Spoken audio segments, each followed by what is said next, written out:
कहानी। आधी रात का सफर। रात की खामोशी में शहर की बत्तियां धीमे धीमे बुझ रही थीं। सड़कों पर इक्का दुक्का गाड़ियां ही निकल रही थीं और हवा में एक अजीब सी नमी घुली हुई थी। आसमान पर बादल तैर रहे थे। चांद कभी दिखता, कभी छिप जाता। ऐसे में आरव स्टेशन की तरफ बढ़ रहा था। उसके हाथ में एक पुराना बैग था और चेहरे पर थकान, लेकिन उसकी आंखों में बेचैनी साफ झलक रही थी, जैसे वह किसी अनजाने सफर की तरफ निकल पड़ा हो। स्टेशन सुनसान था। प्लेटफॉर्म पर बस कुछ परछाइयां और दूर एक लालटेन की हल्की रोशनी। पुरानी घड़ी 12 बजने का इशारा कर रही थी। अचानक लाउडस्पीकर से टूटी फूटी आवाज गूंजी। ट्रेन नंबर 301 आधी रात को प्लेटफॉर्म नंबर 3 पर आएगी। आरव चौंका। उसे इस ट्रेन का कभी नाम नहीं सुना था।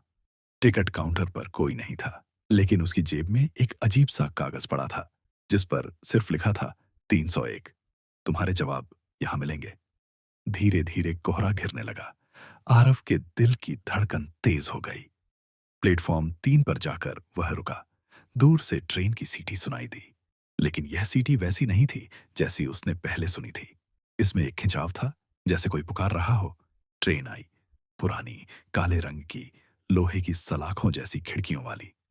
उसके दरवाजे अपने आप खुल गए। अंदर से हल्की पीली रोशनी निकल रही थी। न कोई यात्री था, न ही कोई गार्ड। आरव ने हिम्मत करके कदम अंदर रखा। जैसे ही वह बैठा, ट्रेन झटके से चल पड़ी। बाहर की खिड़कियों से दिख रहा था कि नजारा बदल रहा है। स्टेशन गायब हो चुका था। अब सिर्फ अंधेरा और पेड़, हवा का शोर और पहियों की चरमराहट दिल को विचलित कर रही थी। थोड़ी देर बाद सामने वाली सीट पर कोई आ बैठा। सफेद कपड़ों में, लंबे बाल और आंखों में अजीब सी गहराई। उस अजनबी ने मुस्कुराकर कहा, काफी देर लगा दी तुमने आने में। आरव घबरा गया। आप आप कौन हैं? वह बोला।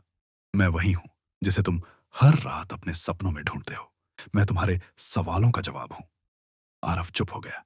दिल की धड़कन तेज थी, लेकिन उसके अंदर कहीं ना कहीं एक सुकून भी था, जैसे वह इस शख्स को जानता हो। अजनबी ने खिड़की से बाहर इशारा किया। बाहर का नजारा बदल चुका था। अब ट्रेन किसी वीराने से गुजर रही थी, जहां जले हुए पेड़ खड़े थे और आसमान में काली परछाइयां उड़ रही थीं। आरव ने हिम्मत कर पूछा, ये ट्रेन कहाँ जा रही है? उसने धीरे से कहा, तुम्हारे अतीत की ओर। आरव की आंखों में तस्वीरें घूमने लगीं।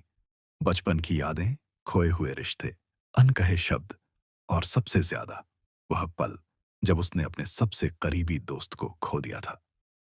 तुम्हें जवाब वहीं मिलेंगे, अजनबी ने कहा, जहां से तुम्हारा डर शुरू हुआ था। ट्रेन अचानक रुक गई। दरवाजा खुला। बाहर वही जगह थी जहां सालों पहले हादसा हुआ था। टूटी सड़क, बिखरे सामान और वही पेड़ जिसके नीचे उसका दोस्त आखिरी बार हंसा था। आरव बाहर उतरा। हवा भारी थी। आंखें नम हो गईं। उसे याद आया कैसे वह उस दिन देर से पहुंचा था और कैसे उसने हमेशा अपने आप को दोषी ठहराया। उसके पास वही अजनबी खड़ा था। बोला, तुम्हारा सफर सिर्फ माफी पाने का है, खुद से। आरव घुटनों के बल बैठ गया। आंखों से आंसू बह निकले। उसने धीमे स्वर में कहा, मैंने तुम्हें खो दिया, लेकिन शायद अब मुझे खुद को माफ करना होगा। हवा जैसे हल्की हो गई। पेड़ों से एक मीठी खुशबू आने लगी और अचानक उसे अपने दोस्त की हंसी सुनाई दी, दूर से, जैसे हवा के झोंके में। आरव ने आंखें बंद की। दिल पर से बोझ उतर गया। जब उसने आंखें खोलीं, तो वह फिर उसी ट्रेन में था। अब ट्रेन धीरे धीरे स्टेशन पर लौट रही थी। अजनबी गायब हो चुका था। सिर्फ उसकी आवाज गूंज रही थी, अब तुम्हारा सफर पूरा हुआ। स्टेशन पर उतरते ही उसने पाया कि रात और भी गहरी हो चुकी थी, लेकिन उसके भीतर एक नई रोशनी जल उठी थी। अब वह समझ चुका था, कभी कभी आधी रात का सफर हमें हमारी ही सच्चाई तक ले जाता है।